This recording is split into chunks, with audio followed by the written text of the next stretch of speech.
দুর্নীতি দমন কমিশন দুদকের নবনিযুক্ত চেয়ারম্যান ডক্টর আব্দুল মোমেন বলেছেন, যেসব ক্ষেত্রে বড় দুর্নীতি হয়েছে, যাদের দ্বারা রাষ্ট্র বেশি ক্ষতিগ্রস্ত হয়েছে, তারা যেন ছাড় না পায় সেই বিষয়টা অগ্রাধিকার দেবে কমিশন। বিকেলে দুদক কার্যালয়ে আনুষ্ঠানিক যোগদান শেষে সাংবাদিকদেরকে একথা জানান তিনি। নবনিযুক্ত চেয়ারম্যান জানান, আগামী 7 দিনের মধ্যে কমিশনের নতুন সদস্যদের সম্পদের হিসাব বিবরণী প্রকাশ করা হবে। দুদক নিজেই দুর্নীতিগ্রস্ত কিনা এমন প্রশ্নের জবাবে নবনিযুক্ত চেয়ারম্যান বলেন, দুদক এই সমাজেরই অংশ। সমাজ যখন দুর্নীতিগ্রস্ত হয়ে পড়ে তখন তার প্রভাব এখানেও পড়েছে বলে মনে করেন তিনি। তবে বিষয়টি গুরুত্বের সঙ্গে দেখা হবে বলেও জানান সংস্থাটির নতুন চেয়ারম্যান।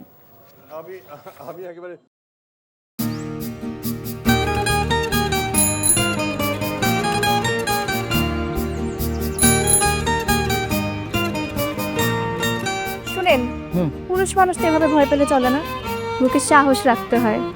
যা বলবেন সোজা সাপটা বলবেন।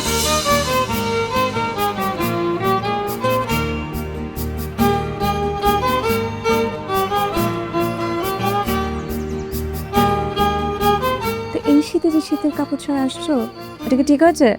তোমাকে দেখার পর থেকে আমার জীবন থেকে শীত, গ্রীষ্ম, বর্ষা সব চলে গেছে, শুধুমাত্র তুমি আছো।